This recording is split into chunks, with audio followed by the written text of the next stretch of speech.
Hey everybody, I am back after a month of not posting anything to my YouTube channel. I'm here with a sort of hybridized champion tutorial slash commentary because in case most of you didn't notice, when I was doing the champion or even role tutorials, you tend to hear a lot of nothing for long periods of time, and that's because I just kind of ran out of stuff to talk about in terms of what to do. So I'm just going to fill that dead time with stuff that's just happening on the map. So as you'll note, in this game I'm going to be playing Hecarim, who is an 80 bruiser-ish jungler. And I say ish because he can't really take a lot of... Well, sorry, he can take quite a bit of damage if you build him tanky, but in most cases, unless your team's doing a lot of damage, you're not going to get the heal from your W, and if you dive in, they're probably going to focus you anyways, depending on what your elo is. At my elo, they're probably going to focus me because I just jump in before the rest of my team. And you'll probably end up dying. But luckily in this game I get to a pretty decent start, so I can just kind of assassinate people, as it were. So at the start of the game, our team has a bit of a weaker level 1 fight on the grounds that our CC is a Cho'Gath Rupture, and that's about it. And that's not exactly reliable, even at level 1 when people don't have boots too. That circle is really easy to dodge. So yeah, my team is Ezreal, Hecarim, Sona, Rengar, Cho'Gath.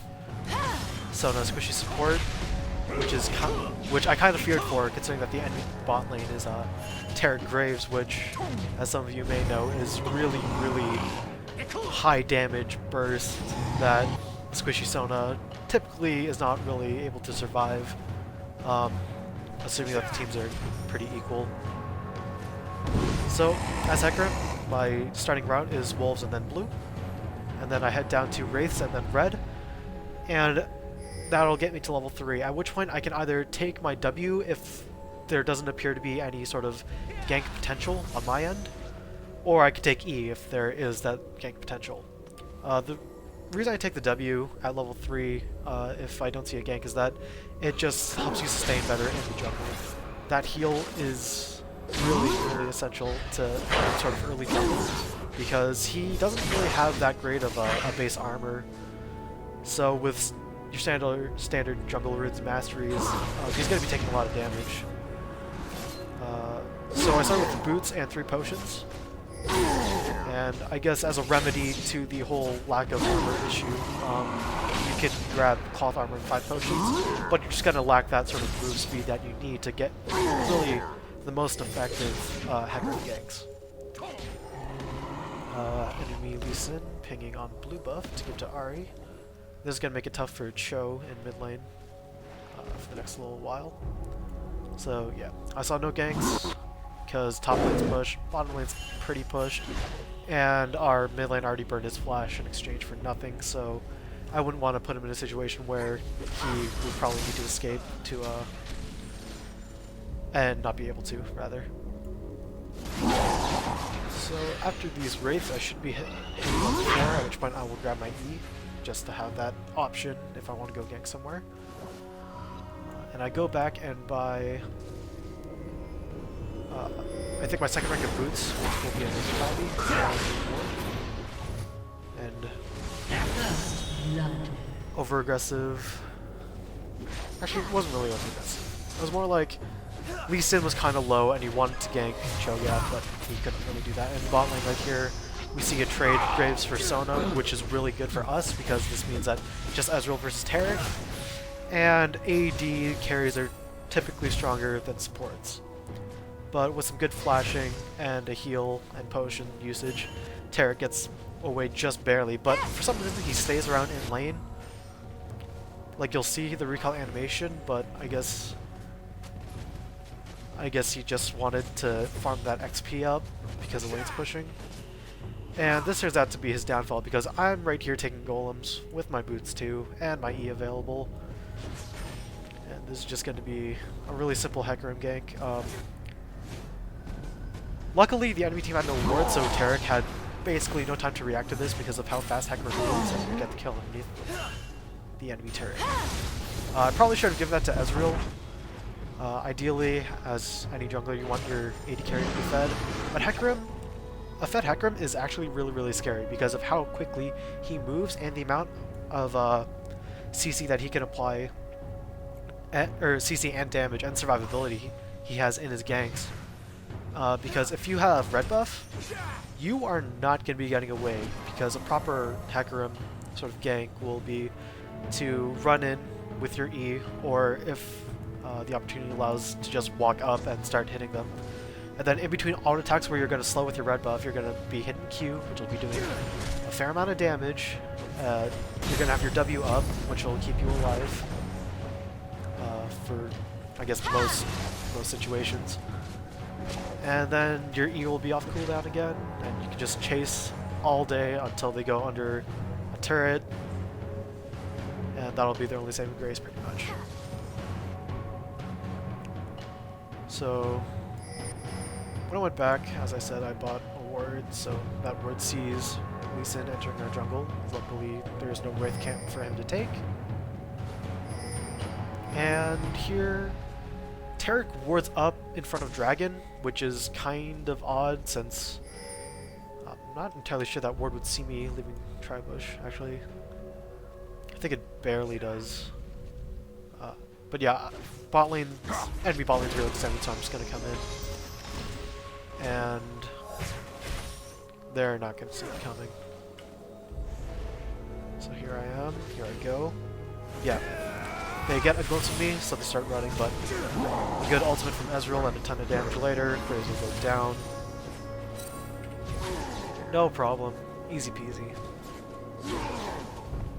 So right now I have 2 kills, which is fantastic. In terms of gold, I have enough gold to buy almost a Brutalizer, which will be my next purchase. I get the Brutalizer on Hecarim because he is that sort of attack damage user, and the cooldown reduction plus the spam, it enables my Q to be really, really spammable, and the Rengar dies. But yeah, so the extra attack damage on the Brutalizer, plus the armor penetration, plus the cooldown reduction makes it a really, really good item on pretty much anybody who has an ability that you spam. So like, well, sorry, not really anyone, any AD bruiser that has a really spammable ability, so like Hecarim and Skarner. Maybe not so much Skarner, because Skarner's Q is magic damage. Forget that I said any of that. But yeah. Other good things to get on Hecarim after the Brutalizer, probably gonna want a Sheen at least, if not a Triforce.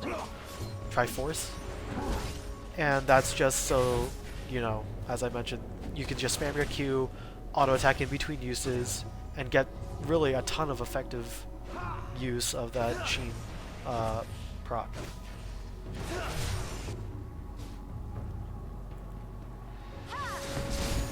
So most junglers would probably end up giving this blue to Cho'Gath, but I'm not one of those Hecarims that built a Philo Stone, built Heart of Gold, and got that GP5 gold, because I got a kill early, and I didn't want to do that, so I'm just going to take this blue for myself. Which isn't all that bad, because Hecarim is very man-dependent as a jungler until he gets level 9 max rank of that W, in which case, you know, a single activation of W plus a single Q and you're going to clear out those camps anyways. So here we see Lee Sin bot lane. Luckily my bot lane is not retarded, and they're playing a bit defensively while they wait for him to leave. And here I'm recalling because I have very little mana, very little health. Cho'Gath pushed up a bit, and Lee Sin is coming to gank him. So it's a bit of a dangerous situation. Bot lane, nothing doing, but here pings go down onto Cho'Gath. Lee Sin walking up, hopefully gonna land his Q. He does so. And here comes the dive onto Cho'Gath, and it's not exactly the smartest decision, because Cho'Gath has a ton of HP, but he bungles the Rupture. But I just came back to base, full health, full mana. And the turret dive, not exactly the most successful. And here I chase Lee Sin into our jungle, and he lands a Q onto the Wraith camp in an attempt to sort of juke me out, but I don't take any of that crap.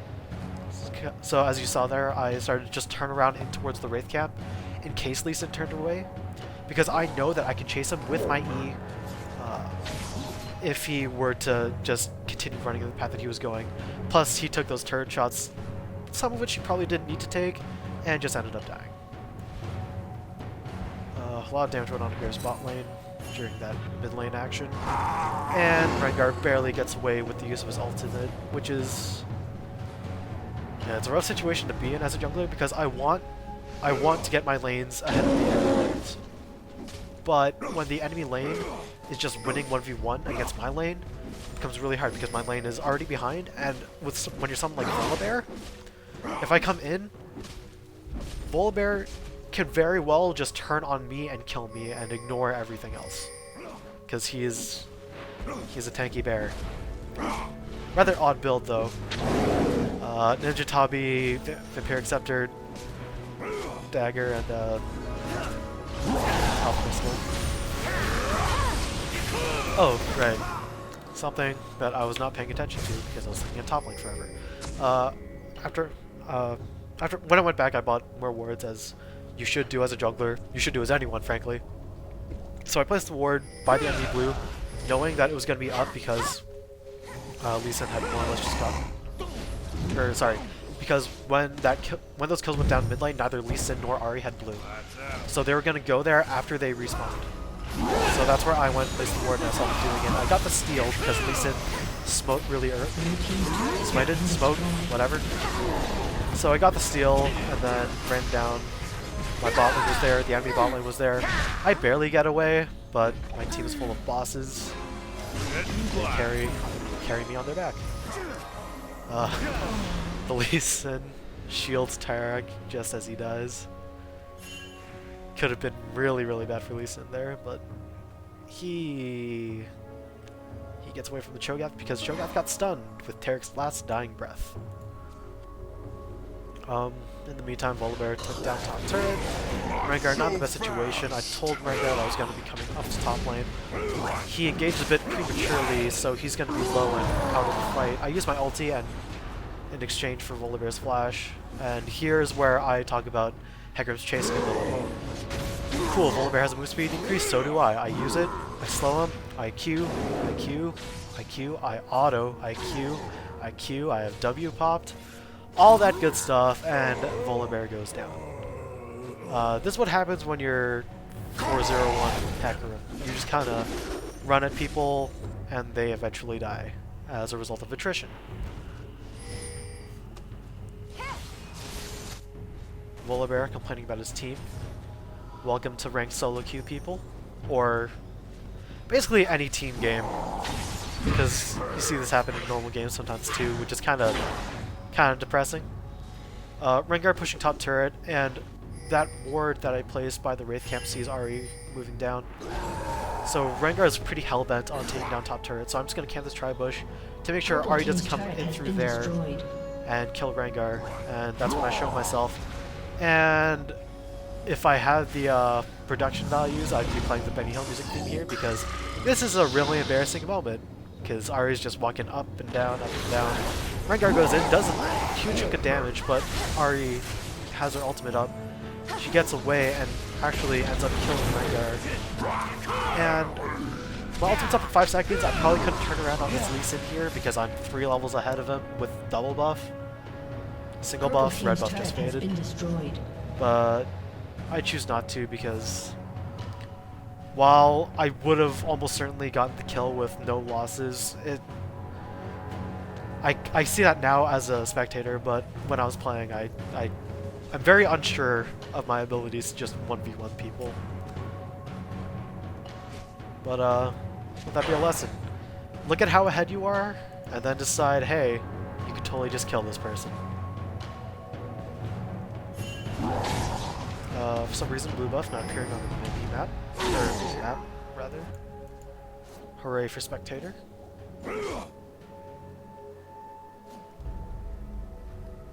I leave this blue buff for Cho'Gath because I no longer really need it. I have the mana from the crystal, and I have max points in my W, which means I don't really need to spam Q to clear the camp as much. Now here we see Volibear extended a bit, Cho'Gath with a fresh blue buff. I come in because I have my ultimate up. Cho'Gath misses the rupture, but Volibear engages on him anyways. We had no wards in the river, so we couldn't have possibly seen Ahri coming in. So I kind of pay the price for that. But we do pick up Volibear in exchange, which is... It's disadvantageous for us in general, but getting kills for people is always nice. A lot of nothing really happens for the next little bit in mid lane. Lee Sin kind of overstays his welcome, but doesn't really die for it. And Cho'Gath has 5 stacks.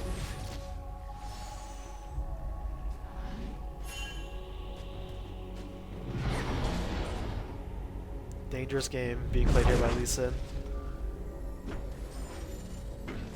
Actually, he does eventually pay the price for it, as we will see shortly, I believe. Rengar coming in. Doesn't actually see the Lee Sin during the Wraiths, so we just get the kill onto Ahri with a huge burst of damage from Cho'Gath. It didn't look like actually, what the hell? His Q was supposed to do 300 damage, and Ahri had like 500 HP. That's the power of Rengar, people. Just chunks of health go missing at will. So yeah, Lee Sin's still low from his time in mid lane, and then he gets nommed. Terrible decision for Lee Sin, just staying near mid lane when he is just really behind. All he really has right now is the Wriggles, and that's nothing.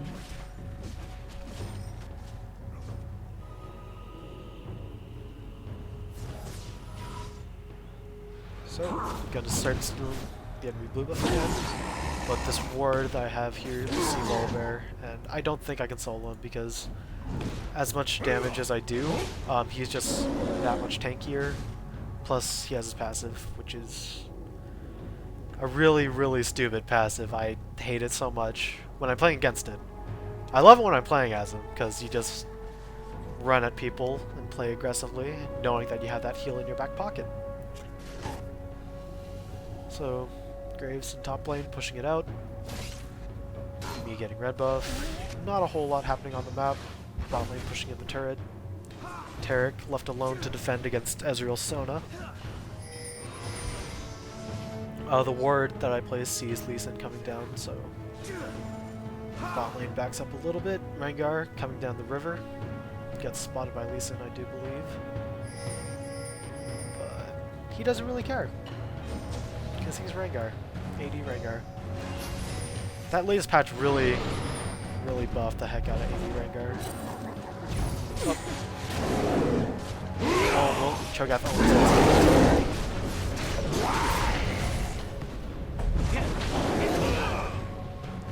I'm kind of sad with this game because we kind of snowballed it, and I know the outcome. So we just kind of run through their team. We actually end up getting a really early Baron as well. Because we were just so far ahead.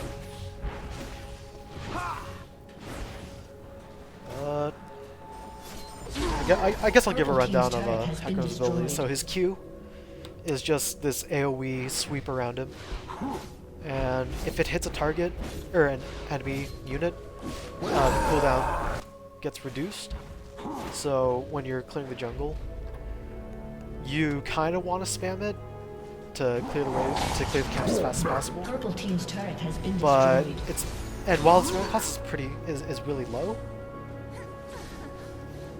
you're gonna run out of mana because Hecarim doesn't really have the largest mana pool out of all the champions. But it does a lot of damage in AoE, so always a good thing to have as a jungler.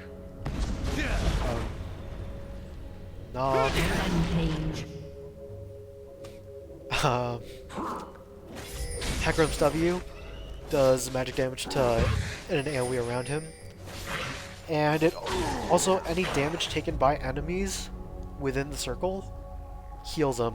I think it's 20. no, it's 10% in rank 1 and then increased by 5% each time. So in rank 5, it's 30% of all damage taken. Now this damage is capped versus minions, but it's not versus champions, so that's how Hecarims tend to stay alive during big team fights, where you dive in with your ultimate, get the fear off, and then people kind of start to turn on you. You need your team to at least be able to do some damage, just to keep you alive with the help of your W. Otherwise, you're gonna have to be really, really fed. But Hecarim's E is a movement speed increase, which in turn increases his attack damage from his passive. And on your next hit, actually sorry, it's on a timer, and if you auto attack anything under that timer, the buff fades and the target gets knocked back based on how far, or how long rather, you've been running. So this is a great tool for initiation for ganks, as well as chasing, because you know, if you get behind the enemy, you can knock them into your lane partner and hopefully secure a kill with at least a little bit more CC or red buff. And it helps with chasing because it just helps you move faster. Hecarim in general, you'll only ever really see the jungler. At his launch, there was some play of AP Hecarims in mid lane, and then the farm up, be a big farmed bruiser top lane Hecarim. Those don't really get any play though in ranked games. Not saying that it can't happen, but it's just not something you're gonna see too often.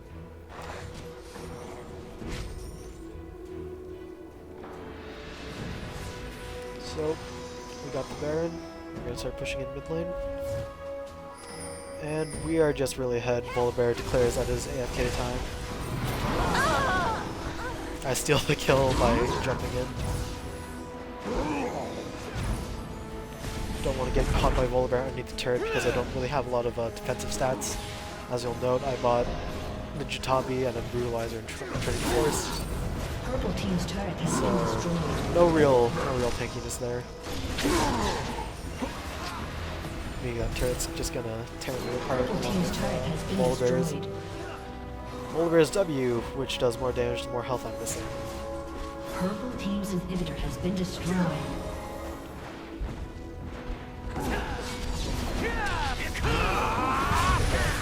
Hopefully I can start doing more videos, or videos more regularly in the future. School may be getting in the way, but I still wish to impart some knowledge onto the general League playing public. And I think I might not be playing all the champions on the grounds that even if I were to do 2 champions a week in terms of a tutorial, it would still take a year of regularly doing 2 videos a week to do all the champions, and probably even a bit more than a year considering why I release a new champion every 3 weeks these days. So that's going to be like an extra 17 champions by the time the year's over, which is like an extra month and a half of videos. That extra month and a half is going to be more champions, and it's just a terrible, terrible cycle. Purple team's inhibitor has been destroyed. Take top inhib, take mid inhib, and it's GG. Purple team's turret has been destroyed. Purple team's turret has been destroyed. So, I hope this video taught you something about Hecarim, and I'll see you guys next time.